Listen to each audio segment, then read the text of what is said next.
తిరుమల శ్రీనివాసుడి ఆశీస్సులతో రాష్ట్రం అభివృద్ధి పథంలో సాగుతోందని ముఖ్యమంత్రి చంద్రబాబు అన్నారు. కుటుంబ సభ్యులతో కలిసి శ్రీవారిని దర్శించుకున్న ఆయన రాష్ట్ర ప్రజలందరికీ అభివృద్ధి, ఆనందం, ఆరోగ్యం అందాలని స్వామివారిని వేడుకున్నానని చెప్పారు. అంతకుముందు శ్రీనివాసుని సన్నిధిలో తన మనవడు దేవాంష్కు అక్షరాభ్యాసం కార్యక్రమాన్ని కుటుంబ సభ్యులతో కలిసి ముఖ్యమంత్రి నిర్వహించారు. ఉదయం 9:30 గంటల సమయంలో పద్మావతి అతిథి గృహంలో పండితుల సమక్షంలో శాస్త్రోక్తంగా ఈ కార్యక్రమం జరిగింది. మంత్రి నారా లోకేష్ దంపతులు దేవాంష్తో ముందుగా అక్షరాలు దిద్దించగా తర్వాత చంద్రబాబు దంపతులు అక్షరాలు దిద్దించి మనవడిని ఆశీర్వదించారు. తిరుపతిని గ్రేటర్ నగరంగా అభివృద్ధి చేస్తున్నామని ముఖ్యమంత్రి తెలిపారు. పలు ఐటీ, హార్డ్వేర్ సంస్థలను తిరుపతికి రప్పిస్తున్నామన్నారు. తిరుమల తిరుపతి దేవస్థానానికి త్వరలోనే పాలక మండలిని నియమిస్తామని చంద్రబాబు చెప్పారు.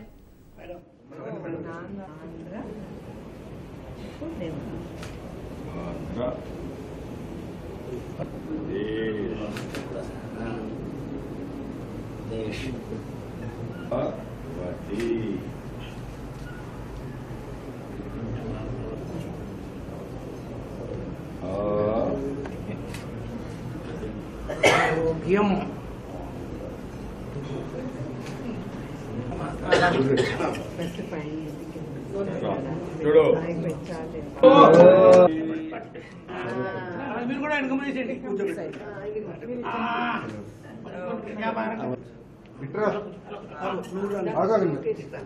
దేవాంశ్ అమ్మమ్మ కూడా పెట్టాలరా.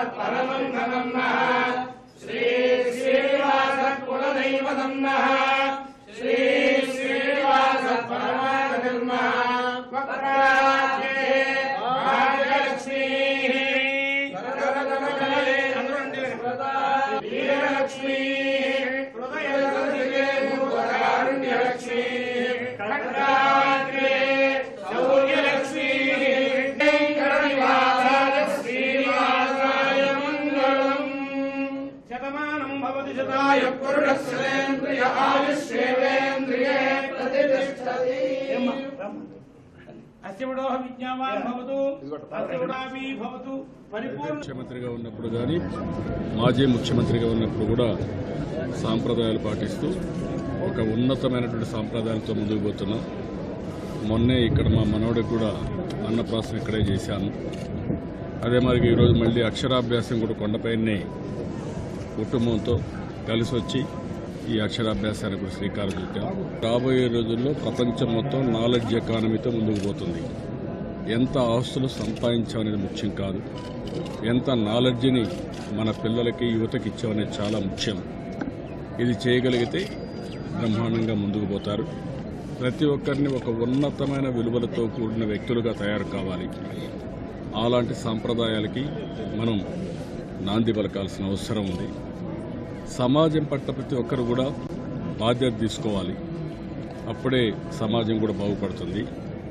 అందుకే దేవాంశ్ గారు ఈరోజు కొత్తగా ఆ అంటే అమ్మ అని మనం చెప్తున్నాం. ఆ అమ్మ అనేది ట్రూ స్పిరిట్లో చెప్పే విధంగా చేయాలనే ఉద్దేశంతో అమ్మకు వందనం కూడా కార్యక్రమాన్ని చేపట్టాం. తొందరలోనే ఈ సంవత్సరం నుంచి అమ్మకు వందనం కూడా తీసుకుంటాం. ఆ అంటే ఆంధ్రప్రదేశ్, ఆ తర్వాత ఆ అంటే అమరావతి, మళ్ళీ ఆ అంటే ఆరోగ్యం, ఆ అంటే ఆనందం. ఇవన్నీ ఉండాలంటే ఆదాయం కూడా రావాల్సిన అవసరం ఉంది. ఈ 6 అక్షరాలని పెట్టి రాయిపించాం, అక్షరాభ్యాసం చేశాం. ప్రతి ఒక్కరు కూడా ఈ సాంప్రదాయాలకు నాంది పలకాలని చెప్పి కోరుకుంటున్నాం.